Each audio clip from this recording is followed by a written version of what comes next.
Hello and welcome to the Underhive. We are back with some more How to Command the Death Guard. Real quick addendum here, so I'm not going to do the full intro. The reason I'm making this video is because I am a dirty cheater. I've been cheating on the Inexorable Advance rule. The issue there is I'd confused the Heretic Astartes keyword with the Bubotic Astartes keyword. I think it's a fairly easy mistake to make, but I hold my hands up. It's not a mistake I should have made.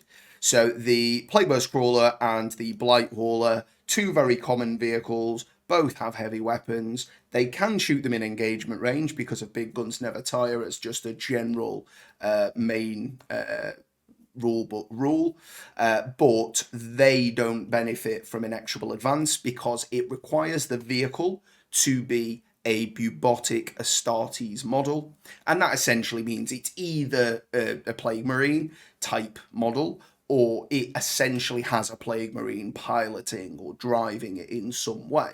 So a Contemptor or a Hellbrute, they have Astartes inside them. It is a Dreadnought. They're in the sarcophagus. They're controlling the Dreadnought or Hellbrute itself.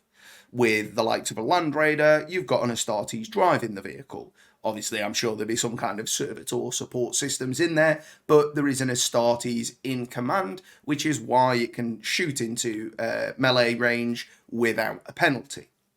The Blight Hauler and the Plagueburst Crawler are demon engines. As you can see, particularly from the like the Bloat Drone and the Blight Hauler, you can see the fleshy sack strapped in under the armour. There's no Astartes in there actually pulling the strings. It's controlled by that blob of demon flesh. And whilst we haven't seen inside a Plagueburst Crawler, I wouldn't recommend cutting one open. The inside there is not driven by an Astartes, it is controlled by the demon. So they don't get that benefit. I have not had that rule come up an awful lot in games, but it has definitely come up and I have then cheated. So I apologise to any opponents that have cheated in that manner, and I apologise to yourselves there for not having correctly documented that. So rather than replace all the videos, I'm going to put this as the second video in the series. So if you do go through it in order, just bear that in mind. There's a couple of points I mention it. It doesn't change my opinion of any of the vehicles that I've mentioned. I still really love the Blight Haulers and the Plague Crawlers. They're just not that bit more effective shooting into engagement range.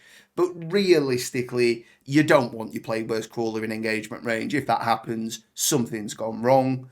And your Blight Haulers, you will have them engagement range a bit more often, but they have got that melee profile. Quite often I've found that, looking back at it, I didn't necessarily shoot them because I wanted to eat them to heal off the back of a strategy and stratagem, and it was only like 2 models left, and I thought, all right, okay, 3 Blight Haulers, they'll eat those up, no problem.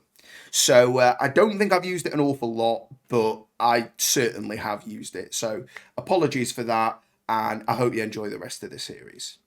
Thanks so much for watching, and I'll see you next time in the Underhive.